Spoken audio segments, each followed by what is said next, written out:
with the preseason finally wrapping up, here are some things that should get you excited for the offense going into this year. With all the fiasco we got going, here's some things we're gonna go. Let's go.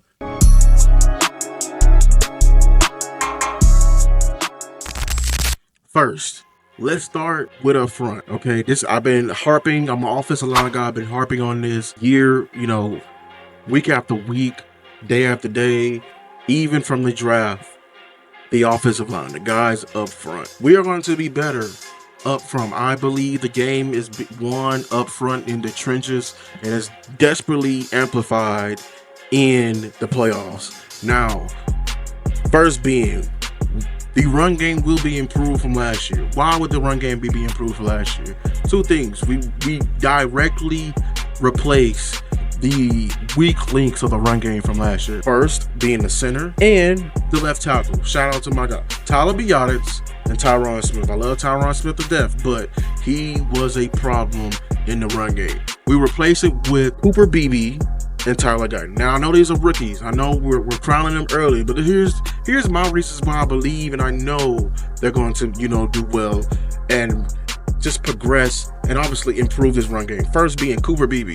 The size for him compared to Tyler Biadasz is just night and day. Tyler Biadasz was very undersized. He was a guy that used to place his hands, get up to the next level and just stay there and just clog up the holes, not getting any movement, not staying to his technique, getting shoulder to shoulder, hip to hip with Zach Martin or Tyler Smith. He'll get stalled out. He'll get stalled out. He lacked power. That's what we gained with Cooper Beebe. Why I know Cooper Beebe is going to bring power? Because let me tell you, at Kansas State, this guy, that's what is screamed on his entire tape. I will preach it again. Every time he played, no matter who was in front of him, he was the bully. He was the bully that bullied bullies, if that makes sense. The Texas film I keep going back to, he went against Devondre Sweat. Shout out to him. That guy was 6'6", 360 pounds. I'm going to say it again. 6'6", 360 pounds. And Cooper Beebe, the entire game, was moving him. Even versus a fast defensive lineman like Byron Murphy, the first round pick that went to the Seattle Seahawks, who was going to have a great year. He stonewalled him. In this preseason, that's all we saw from the first two games. He played so well on first two games, we didn't even see him the last game. He's getting hip to hip with no matter the guard, which I pay attention to. Are you even carrying your he's technically sound just like that.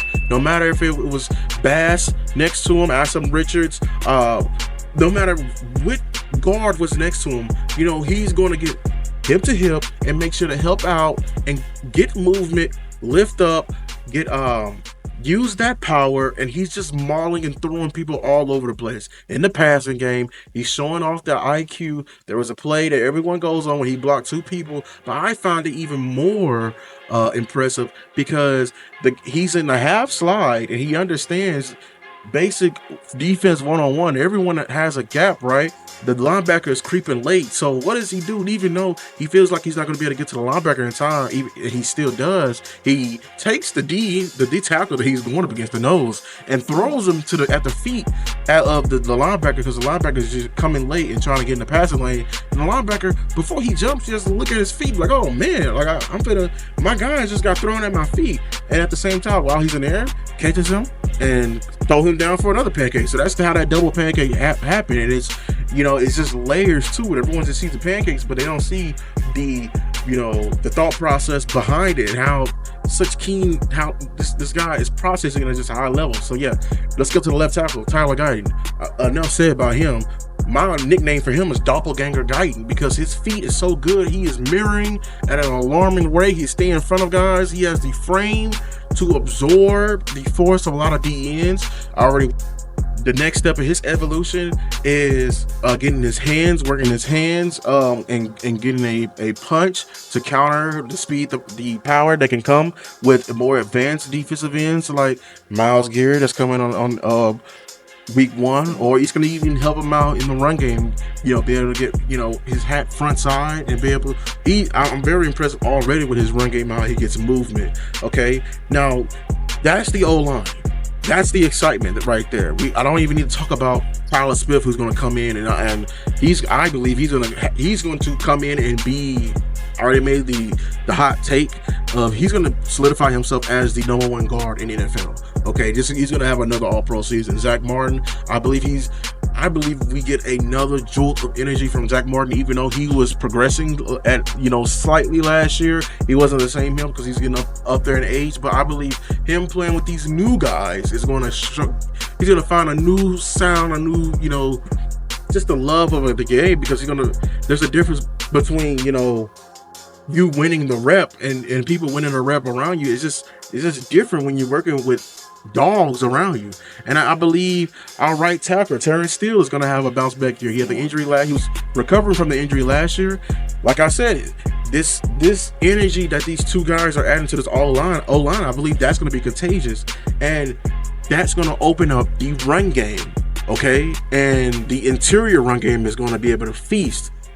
Let's watch out for the traps, counters, inside zones, duos, dives. They're going to be mauling up front. These rookies we're getting, they're going to be able to handle their one-on-one blocks.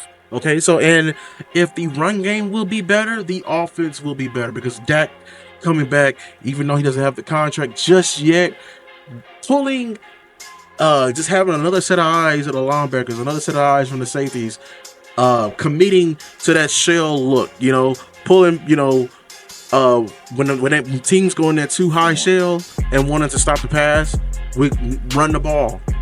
My coach always said, when they go too high, lick your chops, because we finna get ready to run the ball, because the box is light, and that's all football is, a game of numbers. All right, and so that's that. And we got CeeDee. I believe he's gonna get paid soon. When he gets back, he's gonna be better. He's gonna be affected because the run game is a lot better. It's it's yin and yang. That's gonna directly affect the passing game, and that's gonna make, and all in all, our offense better. Because the run game is gonna be improved. I believe we ain't gonna have no problems this year in the red zone. That's the foundation of a good red zone efficient team. Being able to run the ball, being able to impose your will onto the defense, even when a compressed field is happening, even when those safeties are right there. Being able to, get movement no matter whenever they go into those heavy looks. Those jumbo looks inside. Hopefully we can find a solid tight end too, because I know that's Mike McCarthy desperately wants to go good in that 12 and 22 personnel, which is the heavy personnel, and being able to have a play action threat out of the heavy personnel, that's going to make us even more dangerous, I believe, because if we can be able to run the ball successfully in heavy personnel, if Shoemaker can win, just win when we're not in heavy personnel and just be respectable. And now when that's another thing the defensive coordinator is going to have to think about when we run Shoemaker, when we run whoever is the tight end we run out there. And I'm excited because Luke's going to be at fullback, and I'm telling you, Cowboys fans, this run game, I know we still got to fix the running back situation, but whoever we got back there, I believe this is going to be one of those years. Remember those years when we had Darren McFadden, DeMarco Murray?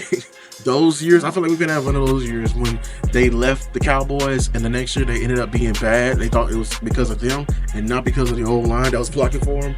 The Great Wall of Dallas is back, and that's going to improve our offense tremendously, right? And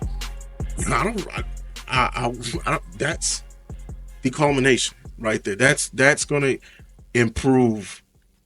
We're going to be even more dangerous. Now I'm going to be, looking at the games versus, of course, San Fran, the Ravens, mainly teams with high or very good run defenses. I wish we played like a Tampa Bay.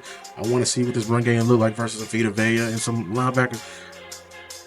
Because when the weather gets cold, when the game gets a little wonky, the running back is the heartbeat of offense. It's the way to get back steady, get back to business, and oppose your will. Because once you break the will of the guys of the opposing team's front, you have them. So that's my main reasons. The wide receivers position. Flournoy is a guy. He's gonna be like wide receiver 5. Jalen Tolbert's gonna have a great year. But this all goes as the run game grows. How efficient. I'm not asking it to be top 10 in the league. I'm just asking for it to be made middle of the pack average. So yeah, that's my time, Cowboys fans. So yeah, until next time, make sure to like and subscribe to the video. Peace. We still them same boys.